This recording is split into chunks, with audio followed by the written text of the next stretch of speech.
안녕하십니까? 네, 안녕하세요. 어서 오십시오. 네. 어제도 전해드렸습니다만 조국 전 장관의 회고록이 오늘 발간됐습니다. 제목은 조국의 시간이고요. 부제는 아픔과 진실, 말하지 못한 생각입니다. 조 전 장관이 장관 후보자로 지명된 것이 2019년 8월 9일이고요. 그 이후 여러 가지 일련의 사건들이 많이 벌어졌죠. 책의 많은 부분을 지금 여기에 대해서 얘기를 하고 있는데 저희는 오늘 크게 두 가지에 대해서 좀 들여다볼까 합니다. 하나는 윤석열 전 총장과 관련해 언급된 부분, 또 하나는 가족과 관련된 내용인데 먼저 윤 전 총장 부분부터 좀 소개를 해드리도록 하겠습니다.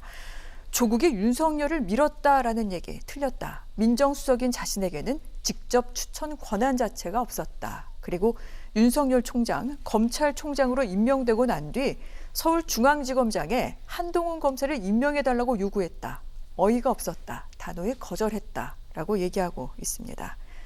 또 한 가지, 대통령 2명을 감옥으로 보낸 윤석열 총장. 아마 문재인 대통령도 잠재적 피의자로 인식하기 시작했을 것이다.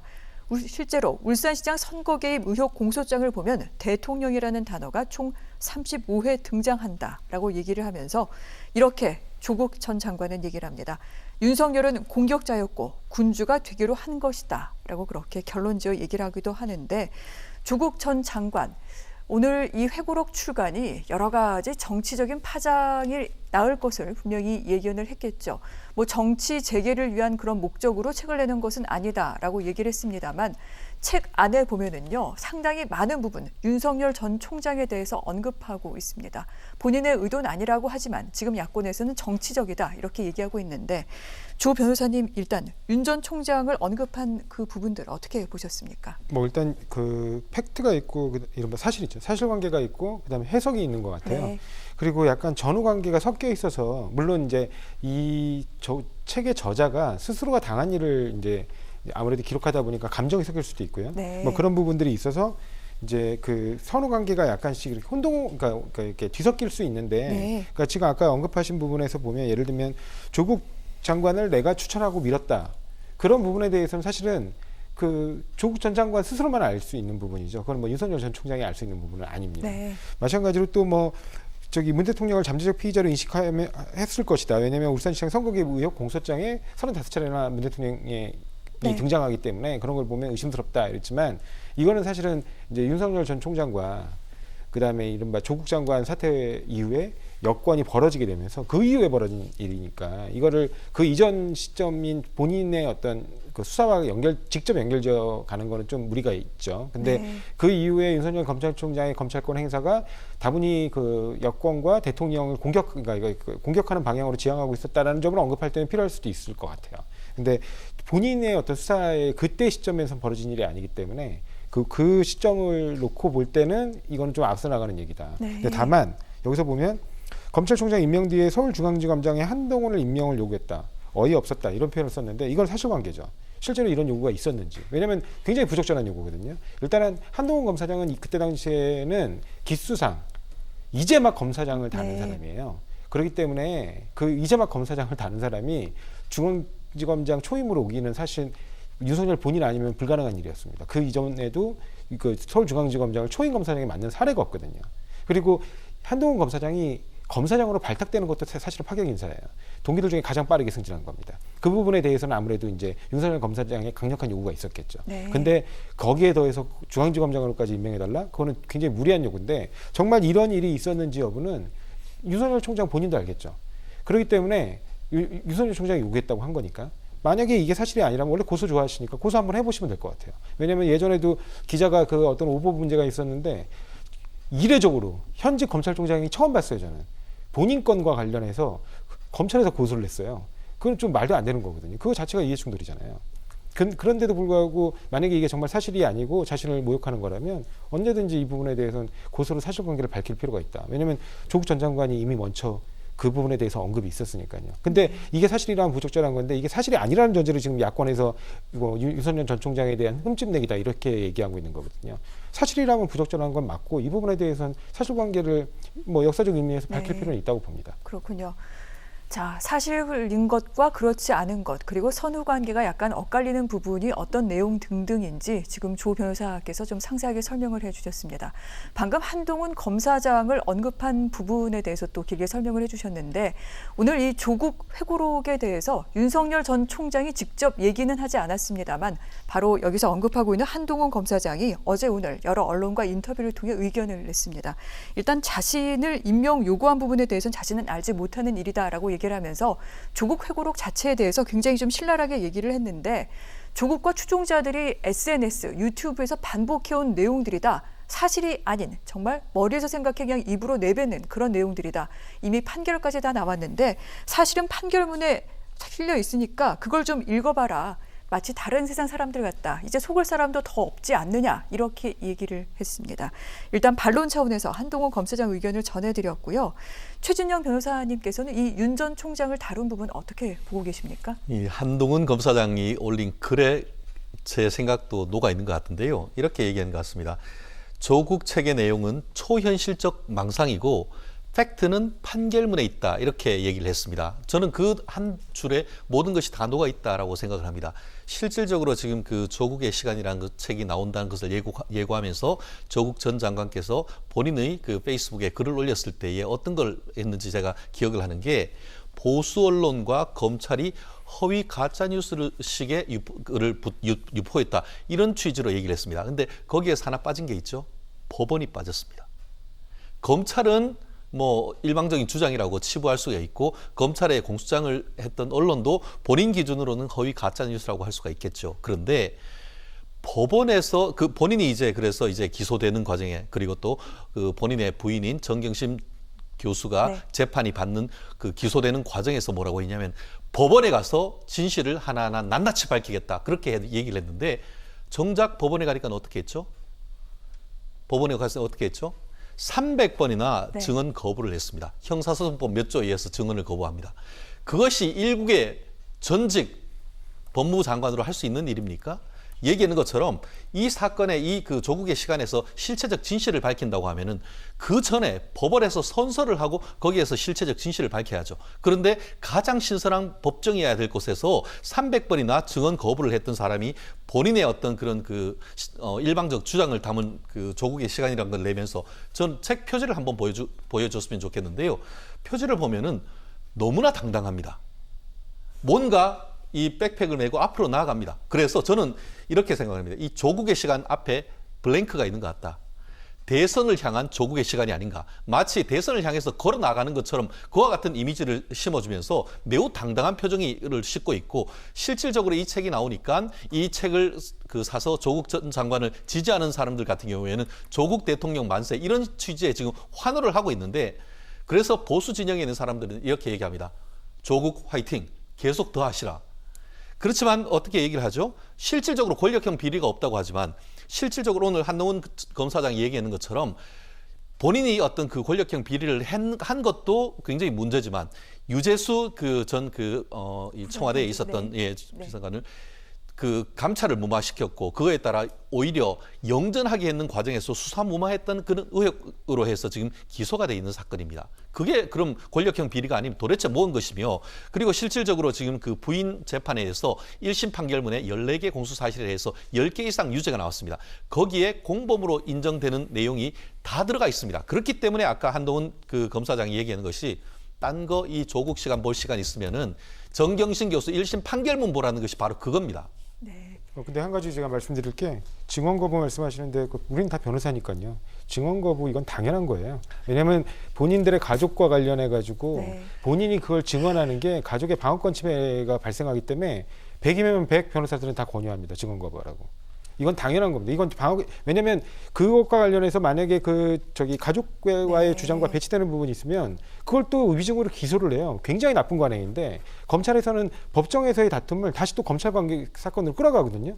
그러니까 이렇게 해가지고 예전에 네. 청주에서도 한번 두 부부가 계속 처음에 잘못된 기소로 처벌받고 이게 공무집행방해였는데 그 이후에 남편이 그 부분에 현장에 있었기 때문에 우리 부인이 한 그 조치는 그 억울하다. 그 증언했다가 또 위증죄로 처벌받고 그게 반복되다가 나중에 판사에 의해서 그 과학자에 의한 그때 당시에 공무집행방해가 각도상 가능한지에 관해서 여러 전문가 증인이 동원이 돼가지고 결국에 무죄 판결이 바로 그러니까 유죄 판결이 무죄 판결로 바로 잡혔는데 그 과정에서 재심을 3번 했어요. 네, 알겠습니다. 검사의 그런 나쁜 관행들이 있기 네. 때문에 이거는 우리 변호사면 100이면 100 권유하는 부분입니다. 자. 이걸 언급하실 부분은 아니라고 봅니다. 그다음에 그 부분에 대해서 어떤 부분에서 영전을 유재수 그때 당시에 뭐 이제 나중에 있죠 부산시 부시장이었죠. 예, 경제부시장이었던 네. 그 사람을 영전시켰다는 건지 모르겠는데 수사권도 없는 상태에서 본인이 감찰에 응하지 않았어요. 그래서 결국에는 감찰에 응하지 않고 네. 휴직계를 내고 아예 출근을 하지 않는 상황이었습니다. 그러면 어떻게 해야 됩니까? 감찰 멈추고 끝내는 거예요. 그 다음에 옷 벗긴 거잖아요. 아니 그 인사권 가진 사람이 옷 벗기고 사표 받는 거 왜 어떻게 합니까? 수사기관이 아니거든요. 그 부분에 대한 논란들은 계속 있고요. 재판이 지금 진행 중입니다. 알겠습니다. 자, 이 질문은 그렇다면은 제가 이것까지 소개해드리고 난 다음에 최진영 변호사님께 좀 함께 드리도록 하겠습니다. 방금 말씀드린 것 가운데 윤 전 총장과 관련된 내용 소개를 해드렸고요. 가족 일가 수사와 관련돼서 여러 얘기를 합니다만 저희가 이 부분을 좀 들여다볼까 합니다. 사모펀드 의혹과 관련해 조국 전 장관 이런 얘기를 합니다. 권력형 비리 아니다. 그리고 정경심 교수 부인이죠. 공모하지 않았다는 것이 재판에서 밝혀졌다라고 얘기를 하면서 검찰은 아마도 압수수색을 하고 난 후에 자신이 사모펀드에 관여하지 않았음을 알았을 것이다 라고 얘기를 하기도 했습니다. 방금 최진영 변호사께서 말씀하셨던 내용이기도 합니다. 권력형 비리 아니라고 일단은 판결에는 실려 있습니다만 판결문을 보면은 정경심 교수와 조범동 대표의 공모 부분에 대해서는 지금 인정이 돼 있습니다. 그렇기 때문에 지금 이 부분은 좀 바로잡을 필요가 있다 이런 얘기도 그렇습니다. 나와요. 결국은 그 1심의 유죄 판결 그러니까 유죄로 확정되기 전까지는 무죄 추정이 헌법상 인정이 됩니다. 그렇기 때문에 1심 판결이 유죄가 났다고 해서 네. 최종적으로 유죄가 확정됐다고 볼 수는 없고 1심 판결 일부 부분에서 지금 얘기하는 것처럼 일부 무죄가 났다 하더라도 그 부분은 항소심과 대법원을 통해서 사실관계는 아직까지 유동성이 있습니다. 네. 그렇기 때문에 저 또한 예단을 갖고 보지는 않습니다. 다만 검찰이 지금 그 조 전 장관이 전혀 관계도 하지 않았는데음에도 불구하고 억지로 그것을 엮어가지고 기소를 했다? 그건 상식의 현저히 어긋나는 것입니다. 기소를 했고 그 부분에 있어서 조범동과 그 지금 정경심 교수만 공모를 했느냐 아니면 그 뒤에 있으면서 그 내용을 백연리 송사로 다 했는데 입증을 못했느냐 이것은 완전히 별개인 것입니다. 그렇기 때문에 항소심에서 1심에서 유죄를 확실히 받지 못한 것이 증거 불충분일 수가 있습니다. 그렇기 때문에 그 부분이 추가적인 어떤 입증을 통해 가지고 항소심에서도 공모 사실로 바뀌어서 유죄로 바뀔 수도 있는 네. 그런 부분이기 때문에 아직까지 사실관계는 밝혀봐야 된다라는 것이고 아까 얘기하는 것 같아 부부 사이에 있는 사건에서 그 남편이 가서 이제 그 증언 거부하는 것이 100%다? 그런 건 제가 20년 가까이 변호사 일을 하면서 오늘 처음 듣는 겁니다. 유리하면은 증언해서 할 수 있는 것이고 불리하면은 거부할 수 있는 것이고 증언 거부란 것은 네. 하나하나에 대해서 유리하면은 그 자기한테 유리한 거면 얘기를 하고 불리하면 그거에 대해서 증언 거부를 할 수 있는 것이고 나아가 위증은 네. 선서를 하고 위증을 했을 때에 처벌을 내는 것입니다. 그렇지만 이런 케이스 같은 경우에는 선서를 하지 아니하고 증언을 할 수 있는 제도가 있습니다. 그리고 나아가 말씀드렸잖아요. 본인과 부인이 기소될 때 조 전 장관이 뭐라고 했죠? 법원에 나가서 낱낱이 진실을 밝히겠다고 본인 스스로 국민들 앞에 약속을 했습니다. 그런데 정작 법원에 가서 선서를 하고 해야 될 때는 증언 거부권을 행사했어요. 그것이 어떻게 법치주의의 우리나라의 법치주의의 수호자인 이 정의부의 법무부 장관이 할 것이냐에 대해서 저는 저뿐만 아니고 많은 국민들이 거기에 얘기를 하는 것입니다. 그렇기 때문에 이와 같은 얘기가 그 한동훈 검사장 얘기하는 것이 지금 실질적으로 정경심 교수님 1심 판결을 보면은 상당 부분 지금 그 조 전 장관이 지금 관련된 부분이 있고 조 전 장관이 재판에서도 실체적 진실이 천천히 밝혀지고 있습니다. 그렇다 보니까 가만히 있다 보면은 이거 네. 어떻게 되냐. 이제 이 시점에서 어떻게 해서라도 여론전을 통해서 이거 주의를 환기시키려고 이 시점에서 낸 것이 아니냐라는 것이 바로 법조인들 제가 봤을 때도 그런 의도가 있는 것이 아닐까 생각합니다. 알겠습니다. 자, 증언 거부에 대해서 어떻게 봐야 되는지 양쪽의 상반된 의견을 들어봤고요. 아울러 조국 전 장관이 왜 이 시점에 책을 냈는지 그렇게 증언 거부를 하면서 지금 재판이 진행 중인 가운데 자신의 의견을 좀 자신의 주의 주장을 펼치기 위해서다라고 지금 최준영 변호사께서는 말씀을 하셨습니다. 조 전 장관이 이런 얘기를 한 부분이 있습니다. 검찰이 수사했던 내용이 상당히 가혹했고 마치 이 가족들에 대한 수사가 사냥과도 같았다라고 그렇게 비판을 했는데 아까 말씀드렸던 한동훈 검사장 역시 또 반박을 했습니다. 뭐 검찰이 해야 될 일을 했을 뿐이고 자기들의 휴대폰을 압수한 것도 아니고 또 그 딸을 기소한 것도 아닌데 왜 그게 과도한 수사냐라고 틀린 말이다 이렇게 주장을 했습니다. 자, 과도한 수사라는 이 부분에 대해서 조상호 변호사님 어떻게 봐야 될까요? 네, 뭐 당연히 과도한 수사죠. 이게 네. 뭐 국정농단 사건급인 줄 알고 대규모 수사팀을 동원하길래 엄청난 권력과 자본이 결탁해서 만들어낸 권력형 비리인 줄 알았어요. 뭐 사모펀드 얘기도 나오고. 네. 근데 권력형 비리와 관련된 게 뭐가 있죠? 조국 전 장관이 민정수석으로 영향력을 미쳤다는 얘기는 공소장 자체에 아예 등장하지 않습니다. 없어요. 그냥 막 공직자로서 부적절하게 공직자의 배우자가 공직자윤리법 위반해서 주식 투자 좀 한 거, 그다음에 사모펀드 과정에서 그 보고를 갖다가 좀 이렇게 그러니까 미공개 정보를 좀 받았다, 뭐 이런 내용들이거든요. 이건 일반적인 그냥 주식 투자 범죄예요. 그러니까 거기에서 권력이 작용했다라는 내용은 어디에도 없습니다. 네. 근데 애초에 그 윤석열 전 총장은 국회에 나와서 뭐라 그랬죠? 이 사모펀드에 권력형 비리의 의심이 있기 때문에 이런 수사팀을 동원할 수밖에 없다 그랬거든요. 그러니까 결국에는 자기들이 다 탈탈 털어봤는데 안 나온 거예요. 그 정도로 대규모로 아까 말씀드렸듯이 국정농단 사건의 수사팀 정도의 규모를 꾸려가지고 결국 네. 밝혀낸 게 공직자윤리법 위반하고 일부 자본시장법상 미공개 정보 이용했다는 거. 그것도 아주 조그마한 회사입니다. 그러니까 그런 부분들 관련된 부분들만 좀 얽혀 있고 그 다음에 이제 그 이른바 표창장 위조 등이 결부된 무슨 입시 비리 네. 정도거든요. 이거 검사 2명이 하면 6개월 내에 충분히 하는 사건이에요. 근데 이 정도 수사팀을 동원해서 다른 사건들 다 제쳐두고 진행한 것 치고 너무 초라한 거 아닙니까? 그 점이 한심하다는 거고요. 그 다음에 조국 정경심 교수의 휴대폰을 압수하지 않았다? 제가 확인한 것만 2차례 이상 신청했다가 다 법원에서 기각당한 거예요. 네. 그 검찰이 안 한 게 아닙니다. 검찰은 수도 없이 압수수색을 원했는데 네. 결국 법원에 의해서 가로막힌 겁니다. 그렇군요. 그리고 아까 말씀하셨는데 법원에 의해서 법원에 가서 낱낱이 밝히겠다고 했는데 낱낱이 밝히고 있어요. 본인이 그걸 변론하면서. 왜 변론의 방법이 꼭 증언이어야 됩니까? 그리고 증언을 하지 말라고 경고하는 부분에 관련해 가지고는 청주 사건을 한번 여러분들이 찾아보셨으면 좋겠어요. 세 차례나 처벌이 됩니다. 그 부부가. 네. 그래가지고 현직 교사했던 사람이 교사 자격까지 날라갔어요. 알겠습니다. 근데 나중에 그게 다 무죄로 밝혀지는데 그 무죄로 밝혀지는 과정이 판사의 어떤 용단과 결단이었어요.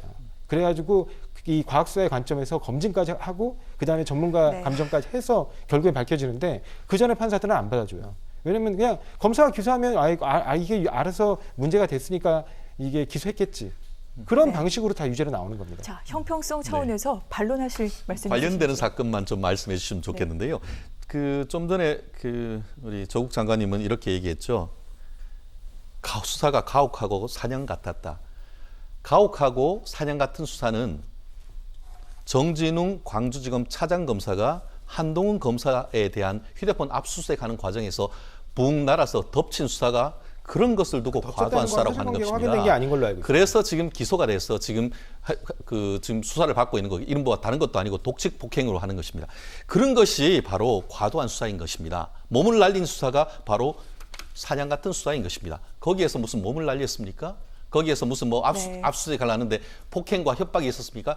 다 법원의 압수수색 영장이 발부가 돼서 했던 겁니다. 특히 그때 이제 집안 아파트에 대한 어떤 서초동의 아파트에 대한 압수수색 같은 경우에도 사실 뭐 현장에서 압수수색하고 임의적으로 협조를 할 수 있음에도 불구하고 전혀 협조가 안 됐습니다. 그러니까 뭔가 다른 방하고 뭐하고 하는데도 다 일일이 지금 그 현장에 있는 검사들이 추가적으로 어떤 법원의 압수수색 영장을 받아서 한다고 해서 굉장히 시간이 늘어졌습니다. 그렇게 되니까 또 그 조국 전 장관은 뭐라고 하죠?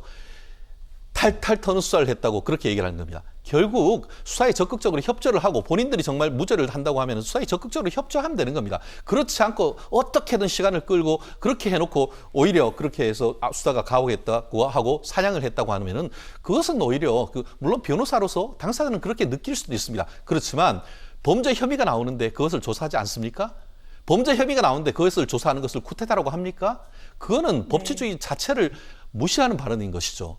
네, 그때 한 말씀만 드리면 그 몸을 날렸다라는 부분은 공소장에 나오지 않습니다. 그냥 이렇게 뺏으려고 하다가 균형을 잃어서 쓰러지는 과정에서 이른바 위협력 행사가 있었다는 부분으로 나오는 거고요. 본인의 주장이죠. 네. 아니요, 그게 아니라 공소장에 그렇게 나와요. 저희가 그다음에 또 변호사- 하나는 뭐냐면 한동훈 검사장한테 요구하고 싶어요. 본인이 그렇게 억울하면 수사에 협조하세요. 왜냐하면 검사가 자기 조직을 못 믿는다? 왜 못 믿겠습니까? 지금까지 검찰이 얼마나 사건을 왜곡해왔는지 자기가 제일 잘 알겠죠. 네. 자기들이 사건을 만들어낼 수 있다는 자신감이 있기 때문에 그 조직에서 하는 수사, 자기를 향한 수사를 못 믿는 겁니다. 오늘 조국 전 장관 회고록을 얘기하면서 어쩔 수 없이 또 한동훈 검사장 얘기를 하기도 했는데 반론을 지금 제기할 수 있는 사람은 사실은 윤석열 전 총장인데 아직까지 언론에 여기와 관련된 내용은 전해지지 않고 있기 때문입니다.